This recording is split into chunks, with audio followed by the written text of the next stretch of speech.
আমাৰ বিদ্যালয়খনৰ নাম হৈছে টেপুৰাম টাউন হাই স্কুল। আমাৰ এই বিদ্যালয়খনত যোৱা 1 তাৰিখৰ নিশা প্ৰায় 1:30-2 বজাৰ ভিতৰত এই ঘটনাটো সংঘটিত হয় বুলি আমি ঠাৱৰ কৰিব পাৰিছোঁ।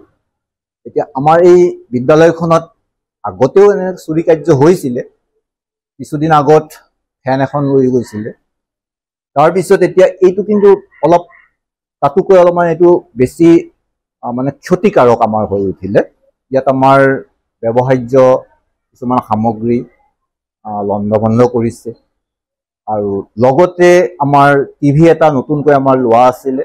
এই টিভিটো আমাৰ প্ৰধান শিক্ষকৰ কোঠাৰ পৰা লৈ যোৱা হ'ল। লগতে মোৰ ড্ৰয়াৰ ভাঙি পেলাই প্ৰধান শিক্ষকৰ ড্ৰয়াৰ ভাঙি তাত থকা ডিজিটেল কেমেৰা আৰু কিছু পৰিমাণৰ ধন আছিলে, সেই ধনখিনিও লৈ গৈছে। লগতে আমাৰ অফিচ এছিষ্টেণ্টৰ যিখন টেবুল, সেই টেবুলখনত থকা যিটো লক ভাঙি তাৰ পৰাও কিছু ধন লৈ যোৱা হৈছে। আৰু বিশেষকৈ তেওঁলোকৰ টাৰ্গেট আছিলে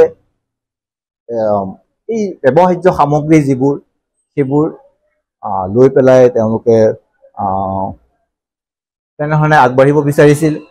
আৰু কাঁহৰ কিছু বাচন বৰ্তনো তেখেতসকলে আমাৰ লৈ যায়, যিবোৰ আমাৰ সৰস্বতী পূজাত ব্যৱহাৰ কৰা হয়।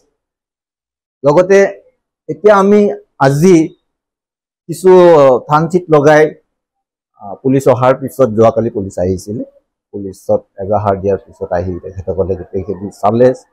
আৰু লগতে আমাৰ ওচৰত থকা যিটো এপাৰ্টমেণ্ট এৰানা চিণ্ডিকেট, তাৰ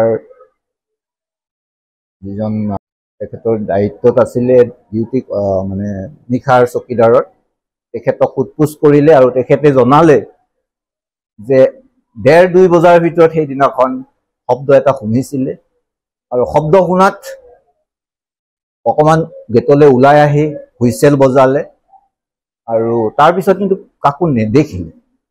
কিন্তু তেখেতে কোৱা মতে সন্মুখত এখন গাড়ী এখন ৰখাই থোৱা আছে। এই কথাটো আমাক কিন্তু কালি পুলিচৰ সন্মুখত কৈছে। আৰক্ষীক খবৰ দিয়া হৈছে যোৱাকালি।